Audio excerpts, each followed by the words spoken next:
Hello, আসসালামু আলাইকুম everyone, সকলে কেমন আছেন? রাকিব ডায়েরিতে আপনাদেরকে স্বাগতম।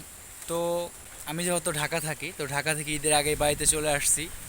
তো বাড়িতে আসছি, তো ভাবলাম বসে তো থাকা যাবে না, একটা না একটা কাজ করতে হবে। ভাবলাম এখন কি করা যায়। আমার আব্বু যেহেতু সিজনে অর্থাৎ তালের শ্বাস বিক্রি করে, তো ভাবলাম আব্বুর সাথে আমিও এই ব্যবসায় মন দেই। আমরা দুটো গাছ কিনছি, এর আগে দুটো কিনছিলাম ওই পাশে, সেই দুটো বিক্রি করলাম, সেই ভিডিও দেওয়া হয় নাই। আজকে আবার দুটো গাছ কিনছি, এখানে এই চকের ভিতরে দেখতেছেন এই গাছ। এই গাছ দুটো কিনছি, এই গাছ দুটো আমরা কিনে নিয়েছি। এই গাছ থেকে তাল পারবো। আমি গাছে উঠেছিলাম, আমি তালগুলো নামিয়ে নিয়েছি। এখানে আব্বু আবার একটা তাল কেটে দেখতেছে তাল শক্ত নাকি নরম। আমি এই গাছ থেকে তাল নামাইছি, আর এই যে এখানে যে গাছটা দেখতেছেন পিছনে, সেই গাছটা থেকে এখন আব্বু তাল নামাবে। আব্বু অলরেডি গাছে উঠে পড়েছে, আমি নিচে দড়ি ধরে দাঁড়িয়ে আছি। কারণ দড়িটা যদি আমি নিচ থেকে শক্ত করে টেনে না ধরি, তাহলে সরাসরি এসে মাটিতে পড়বে। আব্বু অলরেডি গাছ থেকে একটা বাঁধা তাল কেটে দিয়েছে, আমি নিচ থেকে দড়ি ধরে আছি। এখন আবার আমি সেই তালটা ধরে গাছের নিচে থেকে একটু দূরে এনে রাখতেছি, কারণ গাছের নিচে নামানো যাবে না, তাল মাথায় পড়তে পারে। আর একবার যদি একটা তালের বাধা মাথায় পড়ে, তাহলে তো জানেন জীবন শেষ। আর এভাবে আব্বু একটা একটা করে তালের বাধা কেটে দিবে, আর আমি একটা একটা করে ধরে একটু দূরে এনে রাখছি। তাল পাড়া শেষ, এখন তাল এইখান থেকে, এই যে এইখানে দেখতে পাচ্ছেন তাল, এইখানে তাল।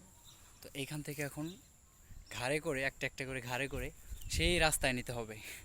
আপনারা দেখতে থাকেন কিভাবে তাল ঘাড়ে করে নেই আর কি। তাল এখান থেকে নিয়ে যাওয়ার আগে একটা কাকু দুইটা তাল চাইলো, দুইটা তাল তার কাছে বিক্রি করলাম 20 টাকা করে, 40 টাকা। তালগুলো আমি কেটে দিচ্ছি।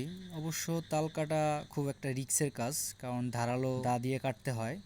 তো আমার কাছে কোনো ব্যাপার না, যেহেতু আমি আব্বুর কাছ থেকে শিখছি, পুরোপুরি শিখে ফেলছি আর কি। আপনারা যারা তাল না কাটতে পারেন তারা কাটতে যাবেন না, কারণ একটা কোপ হাতে লেগে গেলে সারা জীবন কান্না করতে হবে।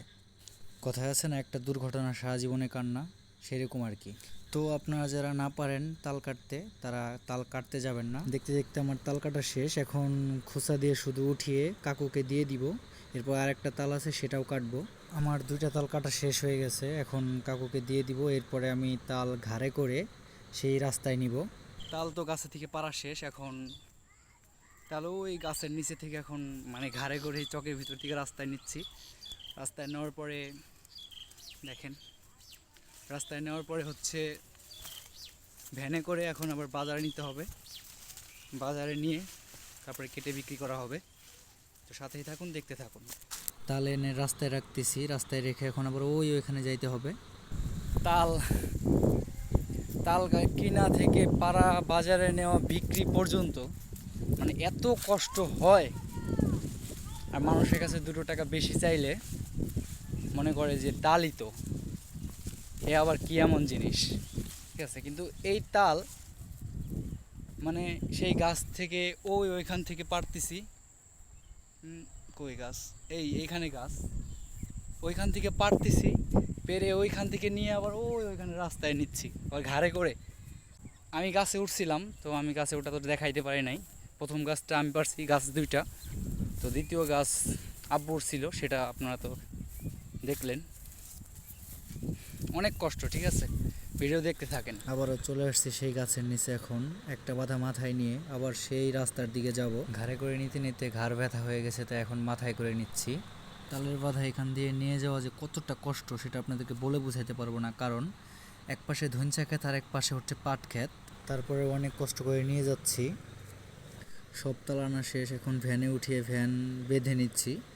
ভ্যান বাঁধা শেষ হলে এখন বাজারের দিকে রওনা করব। অলরেডি বাজারের দিকে রওনা দিয়ে দিয়েছি। এলাকার এক ছোট ভাই ভ্যান চালাচ্ছে, অনেক সুন্দর চালাইতে পারে, পাকা ড্রাইভার বলা চলে।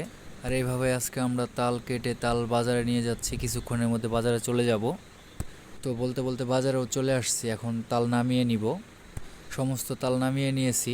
আজকে হাটের দিন, তাই অনেক মানুষ কাঁচা বাজার নিয়ে আসছে।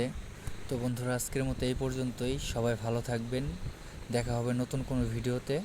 আর সবশেষে সবাইকে জানাচ্ছি ঈদ মুবারক।